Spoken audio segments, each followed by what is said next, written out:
House flipping profits are down 49%. The average investor is getting slaughtered. You can print money if you get one thing right. A recent report from ATTOM Data has house flipping profits at just 25% gross. How they calculate that is purchase price to resale price and what that spread is. Across 67,000 flips in Q1 of this year, the spread from purchase to resale is only 25%. The crazy thing with that is it doesn't include any remodel or any of the costs. The one thing you have to get right is your projections and assumptions prior to buying a project. If the average investor only has 25% in gross margin, it's a no-brainer that they're getting slaughtered. So if we take a look at this, that 25% is supposed to include your construction,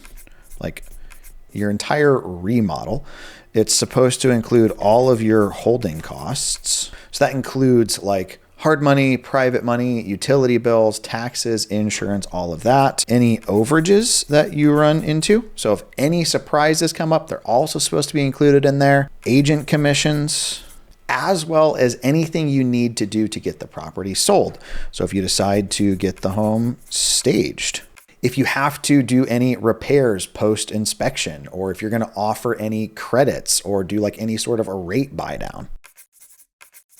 We also have closing costs, which in some of your markets are going to include things like a transfer tax of 1 or even 2%. If we look at just a few of these, the average investor isn't paying cash. They're not that liquid. They're using private or hard money. So if we look just at the holding costs and we assume that somebody's paying 10% and 2 points or 12 and 3, which seems to be about the going rate, let's just say 10% of that 25% is going to go to just their capital costs, which I think is probably being a little bit generous. We've got the average real estate agent demanding all but 3%, which we all know might be a little rich. If you're paying buy and sell side commissions, you're looking at somewhere between 5 to 6%. Let's use 6% for the sake of this conversation.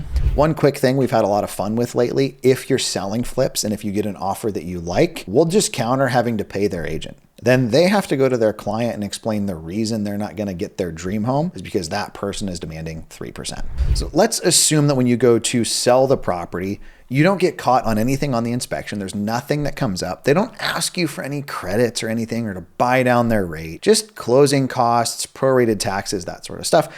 Let's just throw a super minimal number that's probably going to be higher on there of just 2%.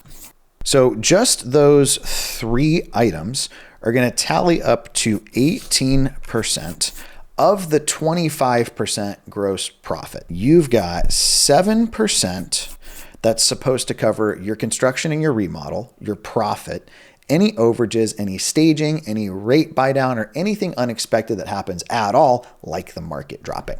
My friends, that is stupidly risky and thin. Now, I know what you're thinking. I'm better than the average investor. If you're watching this channel, my prayer is that you're getting a better deal than 25% spread, not counting for any construction. You might be saying to yourself, oh, Ryan, but I use the 75% rule.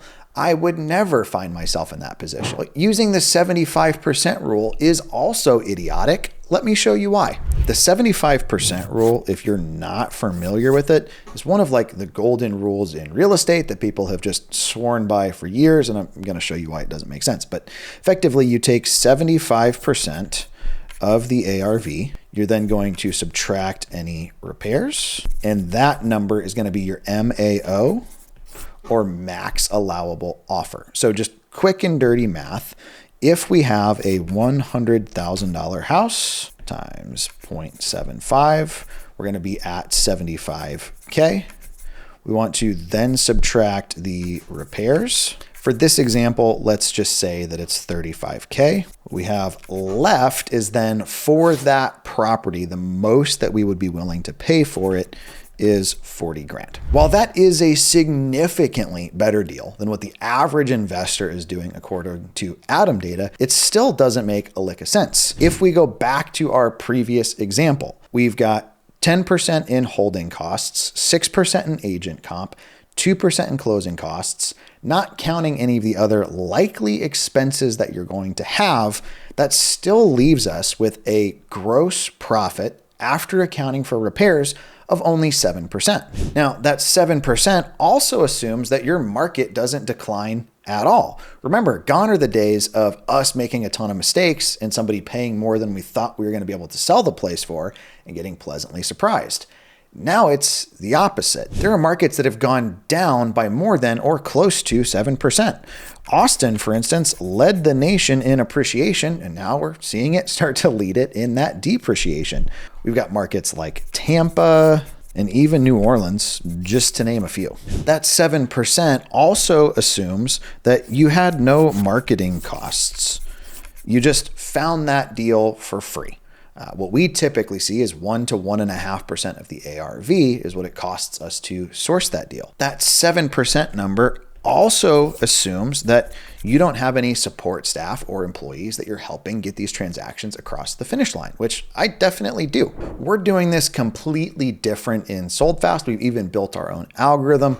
Let me just show you a little bit of a picture on how this works. So the 75% rule, you got kind of this 100% here. We're taking 25% right off the top. We're subtracting repairs. Then we kind of have, this is what we are willing to pay for the place. How we do things in SoldFast, though, kind of flips that on its head. So right off the top, we're taking out the actual profit that we want to make. Now, one thing that has never made sense to me with the 75% rule, it assumes I'm comfortable making the same amount of money regardless of the size of the project or the amount of risk that I'm taking. I don't know about you, but if I'm doing a carpet and paint rehab that I'm going to be in and out of in 2 weeks, I'm okay with a smaller return than if I'm doing a $150,000 remodel on something built in the 1890s.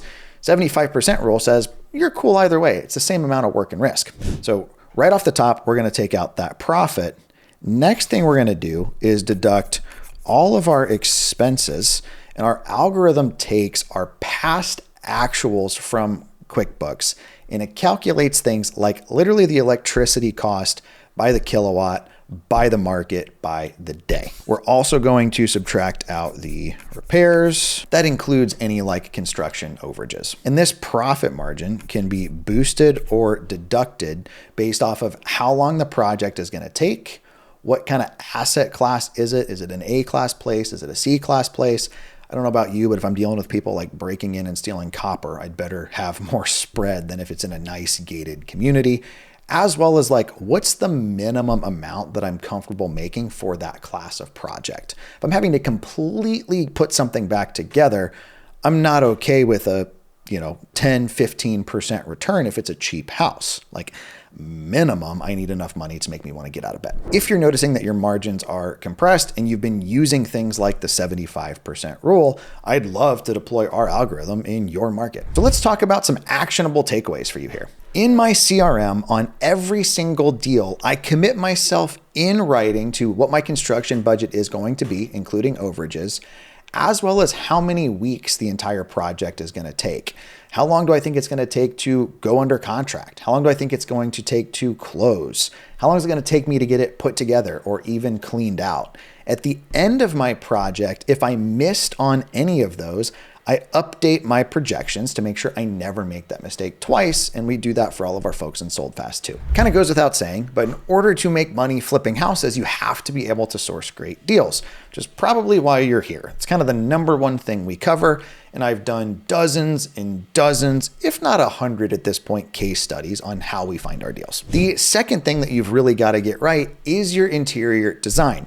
Now, I don't have like an affiliate link or something that I can give you that somehow pays me, but we personally use the stuff at ivoryhome.co.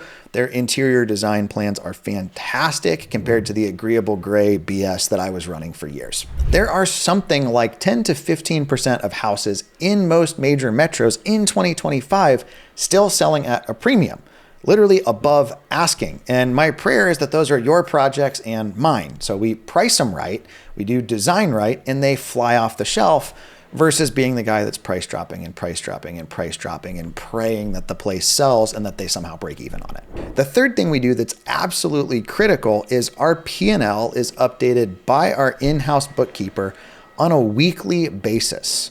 I know on all of my projects what percentage of my budget is left every single week. I'm not your typical investor that's running like a Google Sheet or an Excel doc, flicking it to a CPA and finding out how I did on the project 2 or 3 months later. I know in real time what percentage of my budget I've got left and how I'm pacing. Am I ahead of schedule or behind? That level of excellence is something that we can do for you if you want to join us in Sold Fast. If there's one thing I've learned working with real estate investors, it's that the market has shifted. It used to be harder to buy and easier to sell. We're now at the point that it's still a little hard to buy, but you have to nail the fundamentals and it's harder to sell. Thank you guys for taking the time to hang out with me. If you're interested in exploring what working with us in Sold Fast, having us do all of this with you in your market looks like, simply tap the link below. If we haven't met already, my name is Ryan Dossey. I want to thank you guys for taking the time to hang out with me. Like and subscribe if you haven't already, and talk to y'all next time.